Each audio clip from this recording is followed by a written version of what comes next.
Dieu se souvint de Noé, de toutes les bêtes sauvages et de tous les animaux domestiques qui étaient avec lui dans l'arche. Dieu fit souffler un vent sur la terre et les eaux s'abaissèrent. Les sources de l'abîme et les écluses du ciel furent fermées et la pluie du ciel furent tenues, les eaux se retirèrent progressivement de la terre et baissèrent après 150 jours. Le 7e mois, le 17e jour du mois, l'arche se posa sur les montagnes d'Ararat. Les eaux continuèrent à diminuer jusqu'au 10e mois. Le premier jour du 10e mois, les sommets des montagnes apparurent. Au bout de 40 jours, Noé ouvrit la fenêtre qu'il avait faite dans l'arche et envoya un corbeau pour voir si les eaux s'étaient retirées.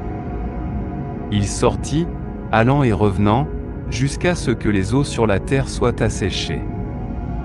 Noé envoya ensuite une colombe, pour voir si les eaux s'étaient retirées de la surface de la terre, mais la colombe, ne trouvant pas de place où poser la plante de son pied, revint à lui dans l'arche, car il y avait encore de l'eau sur toute la terre.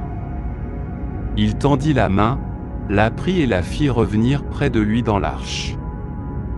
Il attendit encore 7 jours et envoya de nouveau la colombe, et la colombe revint à lui le soir, et voici qu'elle avait dans son bec un rameau d'olivier. Noé comprit que les eaux s'étaient retirées de la terre. Il attendit encore 7 jours, puis il laissa partir la colombe, elle ne revint plus vers lui. L'an 601 de la vie de Noé, le premier mois, le premier jour du mois, les eaux étaient asséchées sur la terre, Noé ôta le toit de l'arche et voici que la surface de la terre était sèche. Le deuxième mois, le 27e jour du mois, toute la terre fut sèche. Dieu ordonna à Noé, sors de l'arche, toi, ta femme, tes fils et les femmes de tes fils avec toi.